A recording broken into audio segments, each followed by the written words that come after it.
El sol de la mañana pintaba el pueblo de San Isidro con un resplandor dorado, tiñendo las calles empedradas y los tejados de adobe con un brillo que parecía sacado de un sueño.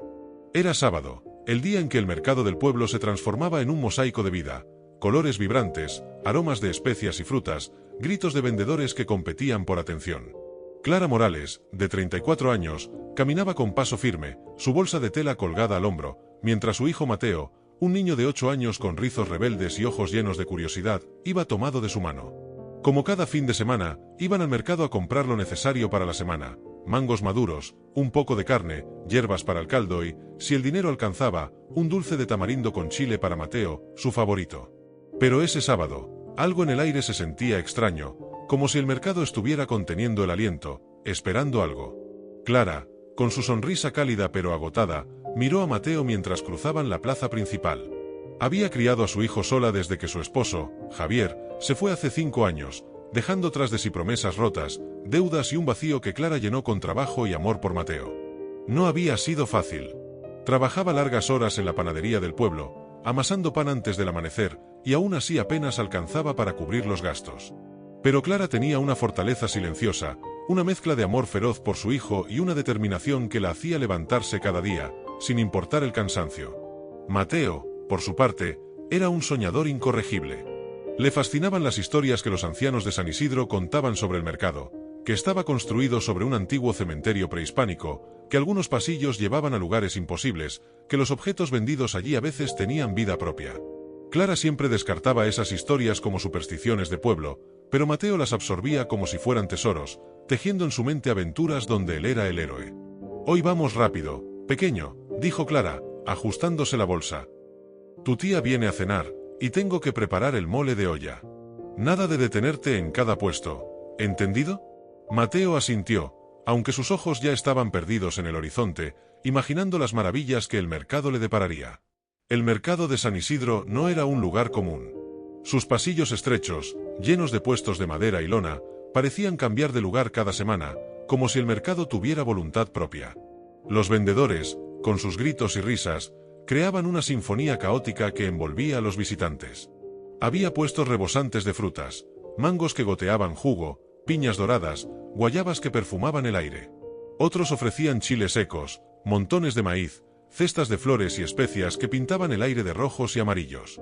Pero también había rincones más oscuros, al fondo del mercado, donde los vendedores hablaban en susurros y ofrecían cosas extrañas: amuletos tallados en hueso, frascos con líquidos que brillaban en la penumbra, polvos que prometían bendiciones o maldiciones. Algunos decían que esos puestos no estaban siempre allí, que aparecían y desaparecían como fantasmas. Llegaron al mercado a las 9 de la mañana. El bullicio los envolvió de inmediato, un torbellino de voces, risas y el tintineo de monedas. Clara se acercó al puesto de Doña Rosa, una mujer regordeta con un delantal manchado de jugo de tomate, que siempre le guardaba las mejores verduras. Mientras regateaba por un manojo de cilantro, unas papas y un par de zanahorias, Mateo corrió hacia el puesto de Don Chucho, un anciano de piel curtida que tallaba juguetes de madera en una esquina del mercado. Don Chucho era uno de los favoritos de Mateo, no solo por sus juguetes, sino porque siempre le contaba historias que hacían que el mundo pareciera más grande y misterioso. Había hablado de duendes que vivían en los árboles, de tesoros escondidos bajo las calles del pueblo, de un río subterráneo que cantaba por las noches. Esa mañana, sin embargo, Don Chucho estaba más callado de lo habitual. Sus manos temblaban ligeramente mientras tallaba un pequeño colibrí de madera, cuyos detalles eran tan finos que parecía a punto de echarse a volar. Mateo se acercó, apoyando los codos en el puesto, con una sonrisa ansiosa. «Don Chucho, ¿qué historia me cuentas hoy?», preguntó, sus ojos brillando de emoción. El anciano levantó la vista, sus ojos nublados por la edad pero con un brillo inquietante, como si viera algo que los demás no podían. En lugar de responder con una de sus usuales historias, le entregó el colibrí a Mateo y dijo en un susurro: «Ten cuidado hoy, pequeño. No te alejes de tu mamá. Hay cosas en este mercado que no todos ven. Este colibrí te protegerá, pero solo si lo mantienes cerca».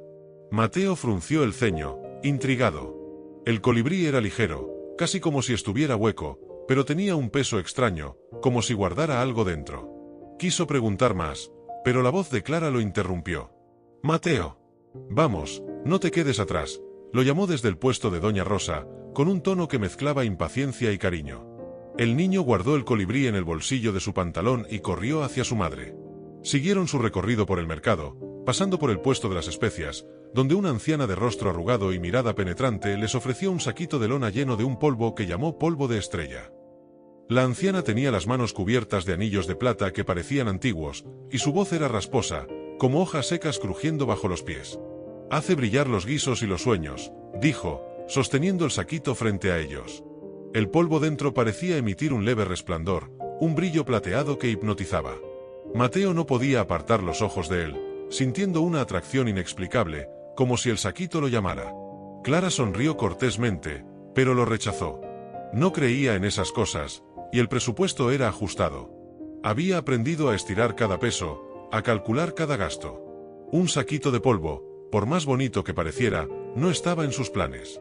Mateo, sin embargo, sintió una punzada de decepción.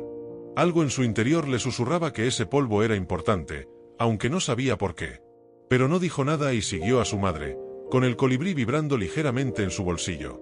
Llegaron al fondo del mercado, donde los pasillos se volvían más estrechos y las sombras más largas.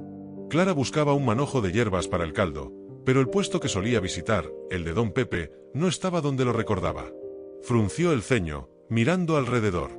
Los gritos de los vendedores se habían apagado, como si alguien hubiera bajado el volumen del mundo. El aire olía a tierra húmeda, no a comida ni flores. El pasillo en el que estaban era diferente. Las paredes eran de piedra tosca, como si hubieran entrado en una cueva, y el suelo estaba cubierto de musgo resbaladizo. Mateo apretó la mano de su madre, su corazón latiendo rápido. «Mamá, ¿dónde estamos?», preguntó, su voz temblorosa. Clara no respondió de inmediato. Intentó retroceder, buscando el bullicio del mercado, pero los puestos habían desaparecido. En su lugar, había un corredor interminable, iluminado por un brillo azulado que parecía emanar de las paredes mismas. El colibrí en el bolsillo de Mateo comenzó a vibrar con más fuerza, emitiendo un zumbido suave, como si estuviera vivo. El niño lo sacó, sorprendido, y vio que los ojos tallados en la madera brillaban con un fulgor verde, como dos esmeraldas diminutas. «Mamá, mira esto», dijo, mostrando el colibrí, su voz llena de asombro y miedo. Antes de que Clara pudiera responder, una figura emergió de la penumbra al final del corredor. Era alta, envuelta en una capa que parecía hecha de niebla, ondeando como si estuviera bajo el agua. Donde debería estar su rostro, solo había dos puntos brillantes, como estrellas en un cielo negro. Su presencia llenó el aire de un frío que calaba los huesos, y el zumbido del colibrí se intensificó, como si estuviera gritando. «Han entrado donde no debían», dijo la figura, con una voz que resonaba como un eco en una cueva, profunda y hueca. «Este lugar no es para los vivos». Clara abrazó a Mateo, su corazón latiendo con fuerza. Intentó correr, pero sus piernas no respondían, como si estuvieran atrapadas en un sueño. La figura extendió una mano, y el saquito de polvo de estrella que habían rechazado apareció flotando frente a ellos. La lona se deshizo sola, y el polvo se derramó, formando un remolino de luz plateada que los envolvió. Mateo gritó, aferrándose al colibrí, que ahora brillaba con una intensidad cegadora, como un pequeño sol. Clara intentó proteger a su hijo, cubriéndolo con su cuerpo, pero la luz era demasiado fuerte, y en un instante, el mundo se desvaneció en un destello cegador. En San Isidro, la desaparición de Clara y Mateo se convirtió en la tragedia del pueblo. La policía revisó cada rincón del mercado, interrogó a los vendedores, buscó pistas en los pasillos. Pero no había nada, ni un rastro de la madre y el hijo, ni testigos que los hubieran visto salir. El único indicio fue el colibrí de madera, encontrado en el suelo del último pasillo donde los vieron. Estaba intacto, pero nadie se atrevía a tocarlo. Algunos decían que emitía un leve zumbido cuando lo miraban demasiado tiempo, como si estuviera vivo. Doña Rosa, con lágrimas en los ojos, juró que Clara y Mateo habían estado en su puesto esa mañana, riendo y regateando como siempre. Don Chucho, por su parte, se negó a hablar con la policía. Solo murmuró algo sobre el precio de no escuchar, y cerró su puesto por primera vez en décadas, desapareciendo del pueblo poco después. La anciana de las especias, que nadie recordaba haber visto antes de ese día, simplemente no estaba cuando la buscaron.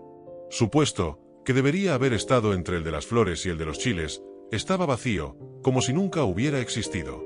Los rumores no tardaron en crecer, alimentados por el miedo y la incertidumbre. Algunos decían que el mercado estaba maldito, que los antiguos habitantes del cementerio prehispánico sobre el que fue construido reclamaban almas de vez en cuando, celosos de los vivos que pisaban su territorio. Otros contaban que los pasillos más profundos eran puertas a un mundo donde el tiempo no existía, un lugar al que los vivos solo podían entrar por error. Los más supersticiosos aseguraban que el polvo de estrella era una trampa, un cebo creado por entidades antiguas para atraer a los curiosos a un destino desconocido. Había quienes juraban haber visto el saquito en otros puestos a lo largo de los años, siempre ofrecido por una anciana que desaparecía sin dejar rastro. El pueblo organizó vigilias, rezos y búsquedas. Los voluntarios peinaron el mercado, las calles aledañas, incluso los cerros cercanos, pero no había nada. Con el tiempo, la historia de Clara y Mateo se convirtió en una más de las leyendas de San Isidro, una advertencia susurrada a los niños: no vayas al fondo del mercado o te llevará. Los vendedores dejaron de instalar sus puestos en el pasillo donde habían desaparecido, y los visitantes evitaban esa zona, aunque nadie podía explicar por qué. El mercado siguió siendo el corazón del pueblo, pero ahora con un aire de cautela, como si todos supieran que algo acechaba en sus sombras. Años después, un niño llamado Javier, que visitaba el mercado con su madre, juró haber visto a Mateo. Estaba jugando entre los puestos, con el mismo colibrí de madera en la mano, riendo como si nada hubiera pasado. Javier lo llamó, emocionado, pero cuando su madre miró, no había nadie. Esa misma noche, una vendedora de flores dijo haber escuchado la voz de una mujer llamando a su hijo en los pasillos vacíos, justo cuando el mercado cerró. Otros aseguraron haber visto destellos de luz azul en las esquinas, o sentido un zumbido que parecía venir de la nada, como si el mercado estuviera vivo, respirando. El colibrí de madera, guardado en una caja en la comisaría como evidencia, fue robado una noche sin que nadie supiera cómo. Algunos dicen que don Chucho, que había regresado al pueblo en secreto, lo recuperó y lo escondió, temiendo que su poder atrajera más tragedias. Otros creen que el colibrí volvió solo al mercado, buscando a su dueño, como si estuviera ligado a Mateo por un hilo invisible. En las noches más silenciosas, cuando el viento sopla entre los puestos vacíos, los ancianos del pueblo dicen que aún se escucha la risa de Mateo y la voz de Clara llamándolo.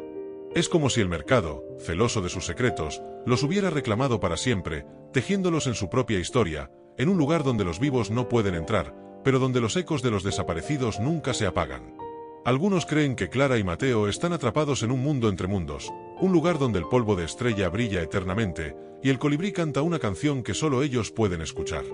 Otros dicen que el mercado los dejó ir, pero a un precio. Sus almas ahora son parte de él, vigilando desde las sombras, esperando los próximos que se atrevan a entrar donde no deben.